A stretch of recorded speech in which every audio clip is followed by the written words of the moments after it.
Okay, well, let's go ahead and get started. Just wanted to, first of all, welcome everybody to the call today, particularly all the clients that are on the call. We really appreciate you taking the time out of your busy schedule.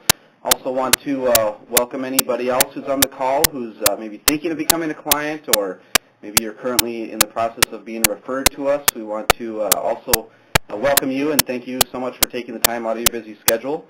Particularly for those of you who are here in the Twin Cities area, we are having an absolutely beautiful day. And there are probably about a million other things that you could be doing today. So welcome and thank you. My name is Eric Hagan. I'm an investment advisor representative with Next Financial Group. I'm joined on the call today with my colleagues, Greg Petrie, Travis Ostervac, and Jeff Thole. We all office in and around the Twin Cities area here. At Next Financial Group, each client that we work with is unique. And to treat each client as such, we offer a fee-only investment platform that relies on the latest technology to allow our clients access to the literally hundreds of money managers that we have relationships with. Working with each client, we help hand-select managers who have historically delivered the type of performance the client is looking for, given where we're at in the market cycle. History creates a compelling argument that the markets do go through cycles, and it continues to surprise people that there are different investment strategies that work better during the vastly different segments of the market cycles. For example, in the 90s, it was critical to stay in the market, to stay invested, as the markets just kept going up. You know, what do they say? A rising tide lifts all ships. And during this period, a buy and hold strategy worked well. But during the 2000s, it was critical to not stay in the market. And as such, a buy and hold strategy has not worked very well. I jokingly around the office call it a buy and hope strategy. So knowing this, what we advocate is to diversify by strategy in addition to asset class. And our platform allows our clients to diversify by investment strategy all on one platform in a single account to help avoid many of the unnecessary costs and overlap of doing it separately. Today we're going to be hearing from one money manager on our platform, Jeff Thompson with W.E. Donohue & Company. Jeff Thole, Travis, and I actually had an opportunity to spend some time with Jeff in New Orleans a few weeks ago at our Investment Due Diligence Summit. Having heard some of what Jeff is going to share with all of you today, I'm excited to introduce Jeff and look forward to his message. Jeff is a Senior Vice President for W.E. Donohue & Company. Donohue is a registered investment advisor located in Norwood, Massachusetts, and currently manages just over $600 million in assets. Donohue has been named by Nelson's Information, a rating service, as one of the world's best money managers. Further, Jeff has been instrumental in helping the firm achieve high star ratings in Morningstar's separate account database. Jeff has over 20 years' experience recommending individual stocks and investments for individual investors as well as institutions. We've asked Jeff to give us his perspective of where the markets are, as well as some insight into what may be around the corner. When Jeff is finished, I'm going to open up the lines for questions, and I'll explain how that works. If you come up with any questions and you'd rather have me ask Jeff for you, feel free during his talk here to email me any questions that you have at ehagan@nextfinancial.com. With that, Jeff, I'll give you the call. Thanks so much for being here today. Well, thank you very much for having me. First, I want to thank everyone for being on the call and taking time out of your busy schedules, and thank Eric for putting it together. Just to give you a little bit of background on our firm, particularly for those who are new, we are a registered investment advisory firm. We've been running assets since 1986. Our investment committee is comprised of Bill Donohue, the founder of the company, Bill Dollar, and myself. As a firm, we emphatically do not believe in the buy and hold approach. Eric had mentioned the easy markets of riding it up in the 80s and the 90s when interest rates were dropping quite dramatically, but things have changed quite a bit since 2000. We are now in a period which we believe we're in a secular bear market, and what that means for those of you who, aren't familiar with the secular bear market, essentially it is a long-term cycle. We believe that the cycle that we're currently in is reminiscent of the 1966 to 1982 period. Essentially, in that period, we've had a roller coaster ride along the way, and over the last decade, many of you have experienced that roller coaster ride. where the market's had periods of starts and pauses. So we believe that this environment clearly is an environment for active management, and we, of course, are a tactical investment manager. In order to address this market environment, we believe that our power income portfolio addresses the needs that many are looking for in this current market environment. What I can say about pretty much all investors currently is, we're all looking for the same thing. In light of the fact that we've had a couple of dramatic sell-offs over the last decade, everybody appears to be seeking the same results, really the highest returns that we can get with the least amount of risk, and preferably with no risk.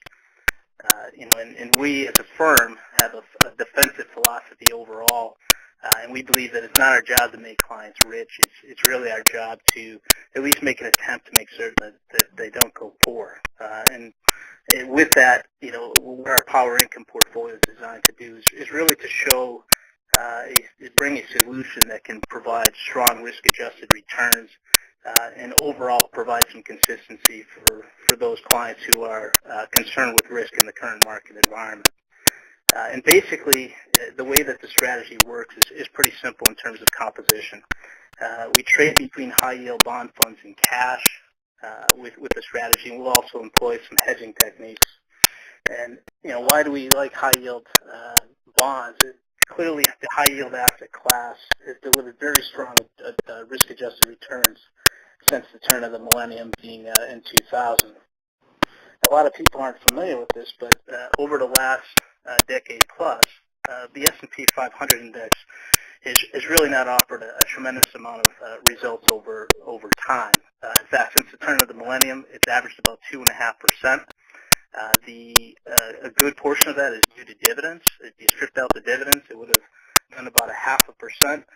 On the downside, the S&P 500 index has dropped over 50% twice over the last decade. And by comparison, the high-yield asset class has really offered better risk-adjusted returns. The Merrill Lynch High Yield Index has averaged about 8.5% since the millennium. In addition, it has had downside of about 29%. So if you look at the S&P 500 index relative to the Merrill Lynch Index, you'll see that the Merrill Lynch, High Yield Index, high yields have more than tripled the performance of the stock market with about half of the risk. And with that, money markets over the last decade plus, going back to 2000, have almost driven the same results by comparison to the S&P 500 index. So stocks have not provided an attractive return over the last decade. And again, we believe that the buy and hold solution, buying equities, is not the optimal strategy to be investing in at this time. So with that, in the high yield asset class, we believe we've got a better asset class to be investing in by the mere fact that it in and of itself has offered very strong returns, 8.5%. Most people would be happy with. The problem with that is the fact that high yields have had a drop of 29%, and that's really where we come in with our active management. The other reason why we like high yields is they're not as interest rate sensitive as other asset classes. High yields trade off of credit quality and earnings similar to stocks do, and they also are driven by rates as well. So there's two components that drive the high yield asset class. And that being said, in the current environment that we're in, they tend to lean more towards the credit side. So as we're in an improving economy, high yields can show equity-like returns. They typically falter in recessionary time frames. And the third reason why we like high yields is they pay a nice fat yield. Currently, high yields are yielding about 7%, which again, most folks would be happy with a 7% type return, particularly given that money markets, CDs, and other fixed income instruments really aren't offering a lot at this point. In fact, money markets are offering pretty paltry returns at this point. So 7% for most would be an acceptable return. However, the high yield asset class, as I mentioned, has had a drop of 29% over the last decade, which is really why we come in and we actively manage high yield bond funds. With our power income portfolio, we do employ technical analysis. The technical analysis that we that we employ is really to determine whether the high-yield asset class and high-yield bond funds are in an uptrend or in a downtrend. And it's pretty simple. When the high yields are going up, we buy in at a given point. We're always late getting in. When the high yields are going down, there's a given point where our technical indicators will issue sell signals, and we'll simply move to cash, or we'll hedge off to neutralize the risk. The key for us is not to be heroes and capture as much upside as possible and provide home run returns. We're really looking for consistency in terms of returns, somewhere in the 6 to 8% range. But more importantly for us is to avoid deep losses. In terms of our returns, for those of you who are investing with us, year to date through the end of March, our returns are up just over 4%.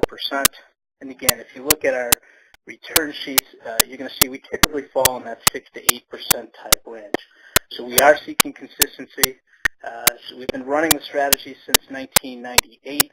We've had 3 down years with the strategy, down less than 3.5% in any given year, which most investors in the environment that we're in would be comfortable with a 3.5% or less loss, considering the market has gone through the turmoil that it's gone through. In terms of downside, the downside with our solution is somewhere in the single-digit range. As I mentioned, the stock market had dropped about 55% on the high side, which goes back to the 2008 timeframe. If you look at the tech wreck, again, it was down 50% plus on a peak-to-trough basis as well. We're in the single-digit range. So our strategy is not perfect, and it does carry a degree of risk, but on a risk-adjusted basis for the returns that we're driving relative to the risk that we're taking, I do think that it's a good solution for many investors. In terms of our outlook, as a firm, again, we're a technical shop. What does technical analysis mean? Essentially, in layman's terms, we're chart guys. We're pretty boring folks up here in Boston. We're really just looking at the trend patterns of the high-yield asset class, and essentially we're doing what you want us to be doing. You want us to be invested when something is going up in value, but more importantly, get you out of the way and shift to cash when something is going down in value, and that's really what we strive for. It's not perfect. If you look at our monthly results, just to set expectations, we do have a fair amount of down months. In fact, we're probably down a third of the time. However, when you take into factor the overall wins versus losses, we do have a very strong track record to provide overall risk-adjusted returns. And again, I would, for those of you who are new on the call, take a look at our stats page. You'll see that we're typically in that 6 to 8% range. And as far as we don't make any market predictions, so we do follow trends in terms of the outlook. However, I think it's important to identify the macro environment that we're currently in and where we're at today. Essentially, we're in a trade-off currently between earnings and Europe. We as a country are throwing off some very strong earnings numbers, particularly on the S&P 500 index. Although recently we've seen some rationing downward of those earnings estimates, so the bar has been somewhat lowered in terms of the expectations. And the market does, of course, trade upon expectations. And I think it's difficult to say where we are heading from here from a fundamental perspective, because there are a number of reasons why this market could continue to drive forward, but then there are reasons why there are risks. And just to point out some of the risks, again, Europe, we've got a French election that could cause some possible geopolitical turmoil with the EU. We've got some nations that are putting into place austerity measures. We all are familiar with what's going on in Greece, Spain, Portugal. The entire European region is clearly in a pocket of weakness. They've got some major deleveraging and austerity measures going into place, which will likely put somewhat of a damper on growth expectations, at least from the region. And as a global investment world that we live in currently, that will put somewhat of a drag on growth expectations. In addition to that, we have China, which has recently come out with expectations of a slower growth rate moving forward, which will be somewhere in the neighborhood of 7.5% in terms of their economic growth, which is the lowest in 40 years plus. So we've got a European area that's got some issues, which not long ago there's some significant concerns of contagion in their banking systems as well as their sovereign debt. Some of those issues still remain risks, but clearly the global central banks have taken action, which we saw in the fall of last year, to help prevent any major catastrophic issues. And we do see that we'll see more of the same going forward in terms of governmental intervention to prevent and protect the overall global economy. So, I guess the bottom line is, we're in an environment where things look great here in terms of earnings, but overseas, ultimately, the weakness between China as well as in Europe is going to put a damper on global growth. I think expectations as we move forward, the consensus is generally looking for sluggish growth in terms of gross domestic product growth rates as well as earnings estimates, and all of this is going to drive stock prices. So from my perspective, investing in the stock market is going to be very similar as we move forward to what we've seen over the last decade. There's going to be periods of strength, which we've seen since 2008, and there's going to be, again, the same roller coaster ride, where it was similar to 1966 to 1982. During that time period, the overall return out of the Dow was about 1% total return. So I think we're back in the same environment. We've had a recent period of strength, and I think we're probably going to be experiencing more volatility in the stock market as we move forward for the reasons I've referenced, which is why, from my perspective, why take on the risk?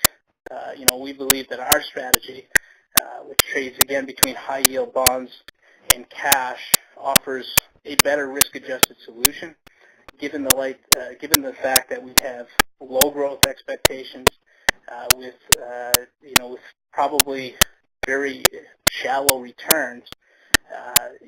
When you I believe that income is going to be a big part of returns as we move forward. As I mentioned, over the last decade, the S&P hit about 2.5%. 2% of that was dividends. So, that being said, as we move forward, high yields, being that they yield 7%, we believe it's a great place to put your assets, and we continue to believe that there are opportunities in the high-yield asset class. From a valuation perspective in the high-yield market, spreads and yields have come down quite a bit from where they once were. However, we do see some upside potential where spreads, which is essentially what spreads are, is the differential between the yield of the high-yield asset class and comparable treasuries. We do see that spreads could tighten over the coming year, which we could see some further capital appreciation in addition to the yield. So, overall, we're cautiously optimistic. Unfortunately, there are global issues that keep coming back to life. Just over the last couple of weeks, we're starting to see some market volatility, again, associated more so with Europe, although the market was poised for a little bit of a pullback. In terms of our current positioning in the Power Income portfolio, we have recently reduced our overall exposure to the high-yield asset class, and we are, on a net basis, carrying exposure roughly in the 60% range with the high-yield asset class. So, again, we're cautiously optimistic. Looking forward, we do believe that the growth trend will continue. It'll probably require some more global stimulus efforts in the form of what could potentially be our third round of quantitative easing here. But this is the world that we live in now. So with that, again, I want to thank you for your time today and open up to any questions. Great. Thank you very much, Jeff. Appreciate all that wonderful insight. I have had a few questions come in here on email. While I go through these with you, and there have been a few here, so we'll kind of go through them quick, but if anyone else has a question that you want me to open up the line, would you please press *5 on your phone, and then I'll get an indication and I'll unmute your line. But while you're doing that, some of these emails that came in, one of them, I get this a lot. I'd love to hear what you have to say, Jeff. A lot of people are considering your power income portfolio as an alternative to cash. What kind of time horizon would you say is appropriate for that? That's an interesting question. First of all, let me address risk. Cash right now, obviously if you're investing in a money market position, the risk associated with that is significantly different from investing in our solution, being the fact that we've had a peak to trough drawdown, again, in the single-digit range, somewhere in the neighborhood of 5 to 7%. That is very different from a stable position in a money market. However, money markets are paying 0.00, very little. And more zeros, yeah. That being said, where are alternatives to being in money markets? And I wouldn't say that this is an alternative, at the same risk level. This obviously takes on risk. But when you measure the return versus the risk, and I would suggest, to talk to any of the clients on the call to speak with you what that means. But there's a trade-off, and for our returns, given our risk, for some folks, losing 2% is too much. But for some folks, the threshold might be 10%. But as an alternative to sitting in a money market, I would generally suggest that it's assets that are 2 years or longer out. Also, we've had clients who, as an example, where a corporate account might have $500,000 just sitting in the account, where the client asks, well, what should I do with it? And naturally, my question is, well, what's it for? And it just kind of sits there. Well, so obviously, I wouldn't suggest taking 100% of that money and putting it in our strategy. However, as Eric had mentioned, as a diversifier, perhaps maybe taking a portion of that dollar amount makes some sense. So we are seeing advisors and their clients utilizing it as an enhancer, if you will. But I think, again, I think it's important to understand what the risks are associated with it in terms of the liquidity needs, because there might be a pocket where the high-yield asset class sells off a little. We pull back, a couple percent or so, and it's not the same as being in a money market where, granted, you're not getting any return, but there's more stability in terms of the asset value. So I guess, ultimately, to answer the question, it really depends on the individual's needs. But we find that many are not overly satisfied with what money markets or bank accounts or even CDs are paying currently. And I think one of the issues that the Fed has brought on is the fixed income investor doesn't have a lot of return coming out of the investments, which quite frankly I find disheartening, because it's all the bad apples that put the economy where it is, and those who've worked hard all their lives and saved and we're hoping to have a nest egg to have money market and CD type returns are finding that they're not there. And the Federal Reserve has referenced that they expect it to be this way for an extended period of time, likely into 2014 anyways. So it really depends on the individual investor, but I wouldn't suggest putting it all in as an alternative, but it really depends on the individual need. Absolutely, and I totally agree with that, and emphasize what Jeff says. That if you're considering doing something like that or have questions, reach out to Greg or Travis or Jeff or myself. We'd be happy to have that conversation with you. Make sure you're doing the right thing for your unique situation. I do have somebody here that's raising their hand. I'm going to go ahead and unmute the line. Alan, can you hear us? This is Al. Is that me then you're pointing to? Yep, you're live here. Go ahead and ask your question. Okay. You partially asked my question. My concern was I feel a need for a greater return. Your yield of 6 or 8% sounds pretty good, but my concern is that the price of the bonds is going to drop pretty quickly, which means I maybe get a good dividend or a good interest payment, but I lose all my money. How would you suggest we handle that? Okay. Well, again, just to reemphasize how the strategy works, we trade between high-yield bond funds and cash. And essentially, when the high yields are going up, we invest in them. And when the high yields are going down, there's a trigger point that will shift and we'll move to cash. So to address your point, if you're investing in our strategy, there's going to be pockets and periods where, there will be a pullback in principal as the high-yield asset class comes down, similar to the stock market, but at a very different magnitude. So let's take 2008 as an example. 2008 was probably one of the worst years for the stock market in a century. It was the worst year for the high-yield asset class. High yields were down somewhere between 25 and 30%. We simply shifted to cash along the way. Our strategy was down about 0.5% that year.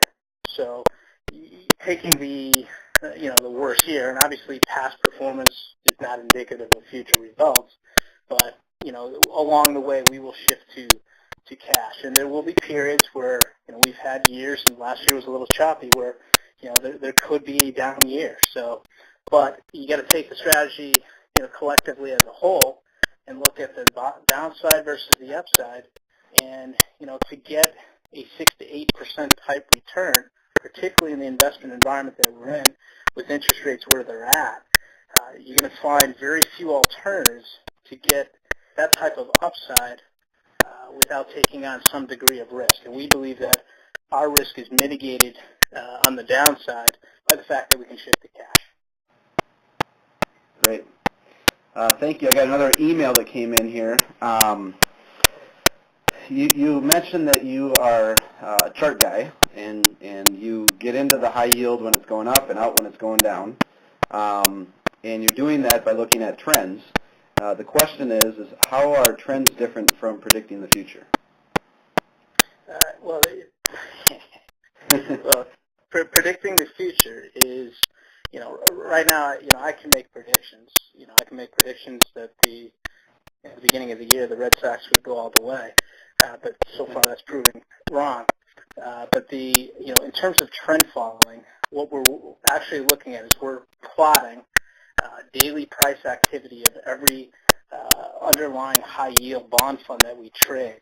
So you get a closing NAV price, and those collective series of NAV prices will present a chart that will either be going up or going down. And as they're going up, we get a defined trend, which at some point our triggers kick in to buy.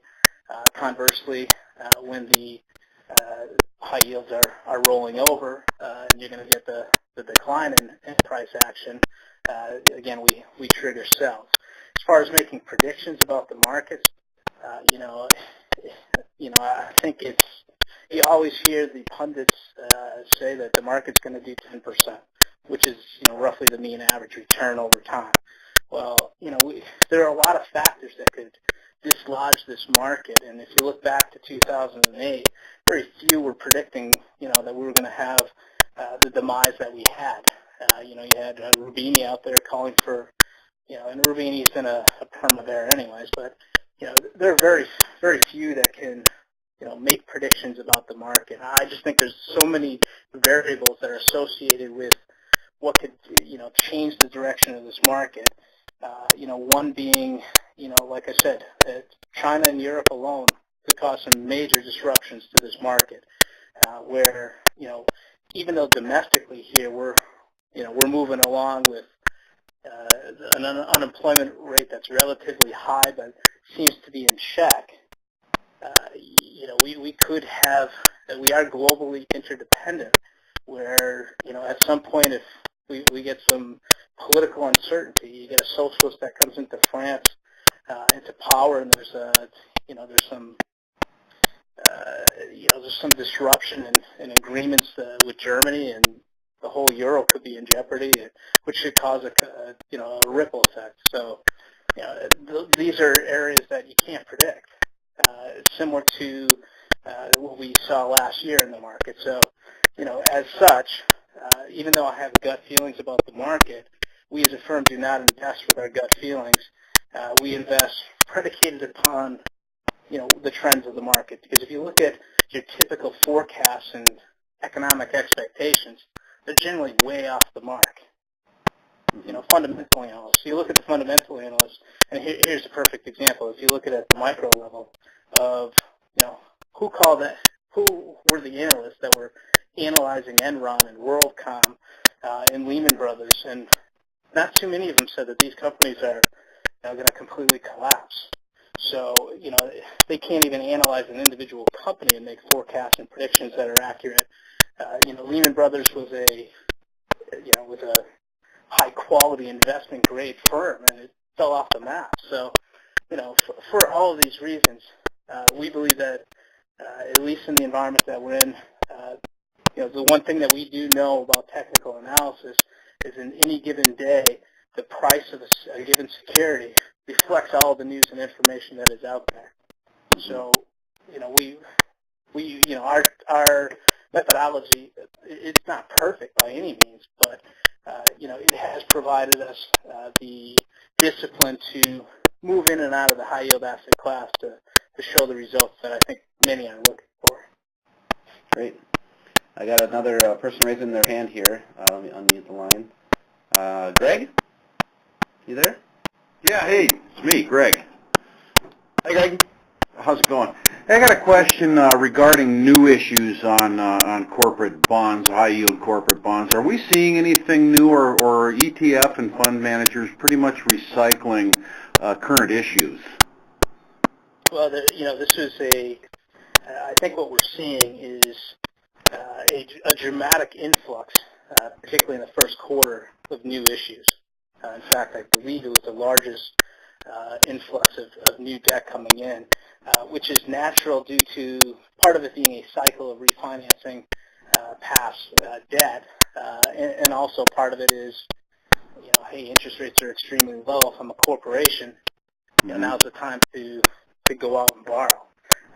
But yeah, to answer your question, I think it's a combination of those issues, and ultimately the high-yield debt that has been coming into play has been absorbed in the high-yield asset class, because obviously the first quarter threw up a pretty healthy quarter.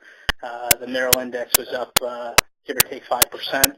So, it's been a strong quarter for new issues, and it's also been a very strong quarter for asset flows coming into the high-yield asset class. And in the environment that we're in, a lot of what I've said on this call, I'm not the only one who's noticing that high yields present an attractive opportunity. If you look back over the last decade, the high yield asset class has probably been one of the best, if not the best, performing asset class on a risk-adjusted basis.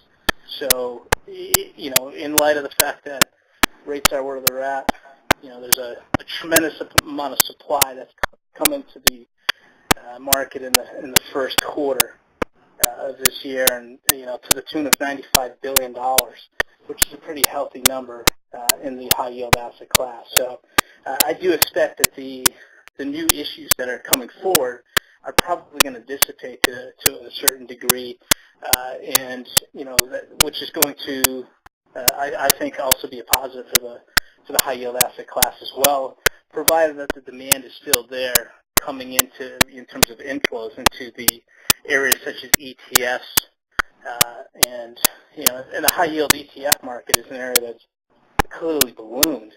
We have two high yield ETFs that are predominant players, being Barclays and the SPDR ETF, and it wasn't long ago there was a few $100 million in assets in them.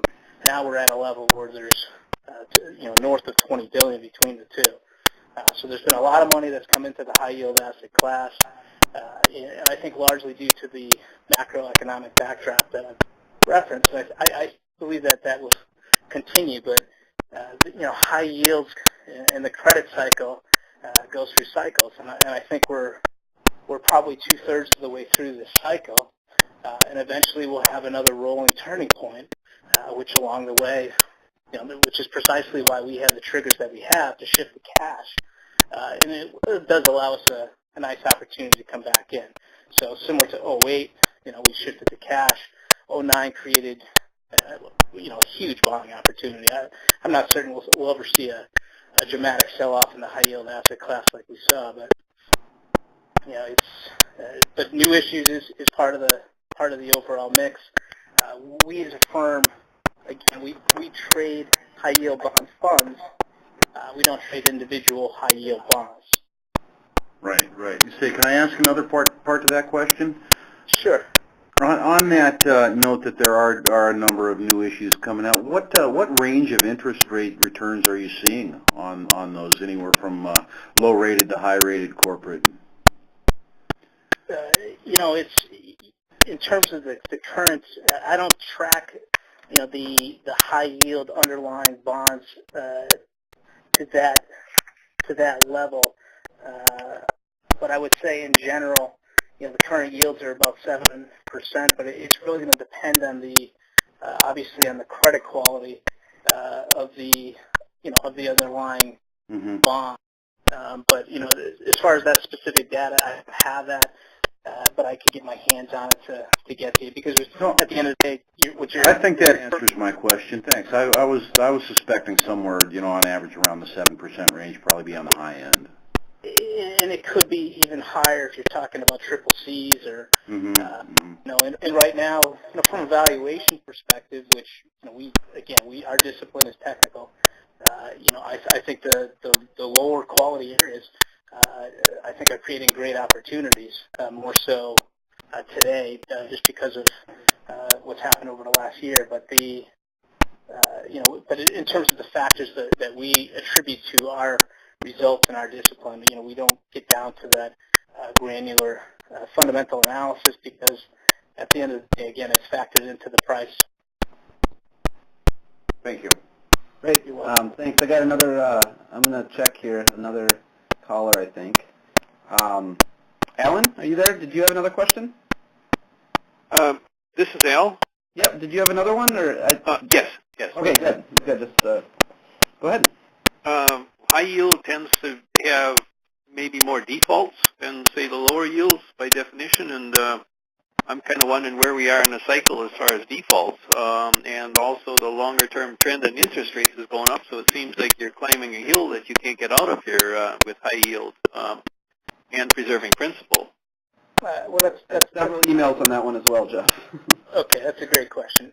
In terms of defaults, have come down dramatically from 2008, early 2009. Default rates were up in the 10 to 11% range at that point. And again, we're in a pretty dramatic environment, which not to say that we can't get there again. Currently, expectations, 2011 we had default rates in the 1.5 to 2% range. We have defaults expectations, again, for this year of 2%. So, but those are expectations. It's fundamental analysis, and quite frankly, I pay attention to a degree to it. But half the time, nobody said that the default rates were going to go up to 10, 11% back in 2008. So, it's scorekeeping at the end of the day. But with respect to interest rates, I think there's somewhat of a misunderstanding of interest rates in terms of how interest rates behave as far as rising interest rates.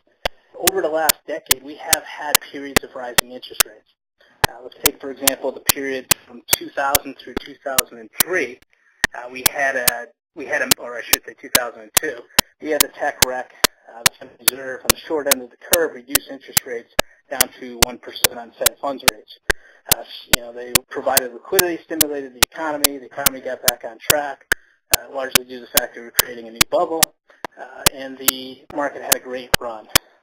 During that period, interest rates on the short end of the curve went from 1 to about 5.5%. So we did have a period of rising interest rates on the curve, on the short end of the curve, and high yields in the equity markets had a pretty dramatic run from 2003 to 2007, early 2008. In terms of 2009, while the stock market was recovering, while we were making 20% roughly in our high yield strategy, everybody was looking at the fact that, thank God, 08's behind us.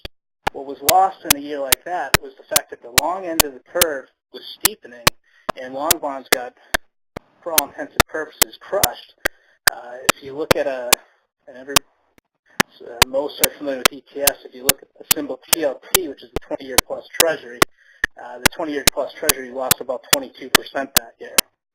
So, we've seen periods of rising interest rates, but with respect to the high-yield asset class, the high-yield asset class, again, trades off of credits and rate exposure.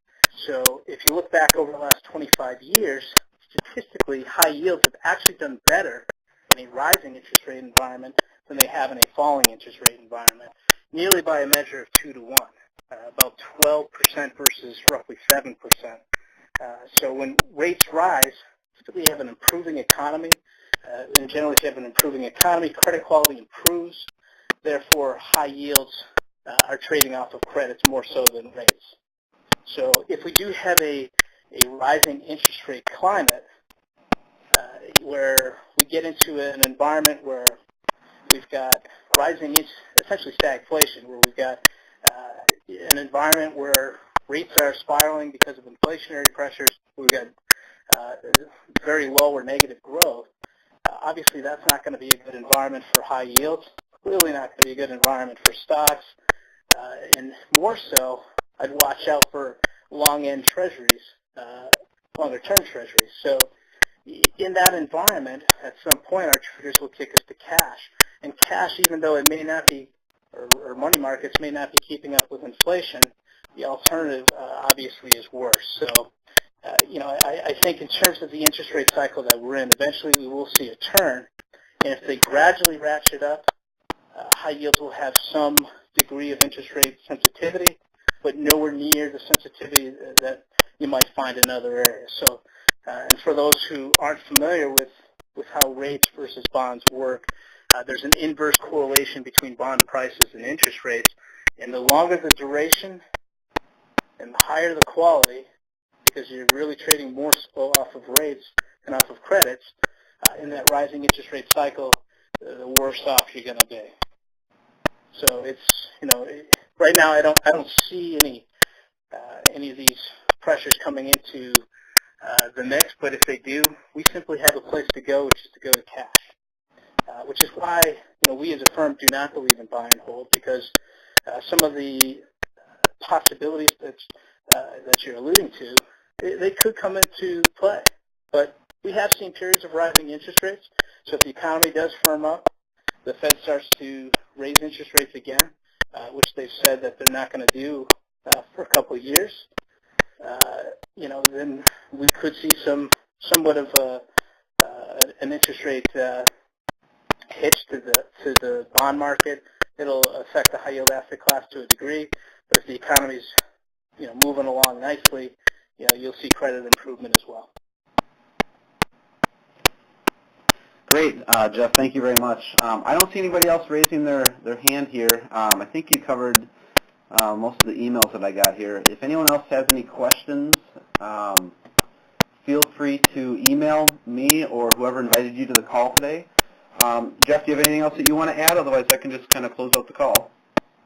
No, I just want to thank everyone for their taking time out of their schedule today, and and I will say that like I said, in the environment that we're in, buying and holding I don't think is a great solution, particularly right now. I think, as I mentioned, I believe that we're probably 2/3 through this cycle, and typically a credit cycle coincides with an equity cycle, and I do believe that now more than ever, having an active solution makes the most sense, whether you're using us or another strategy.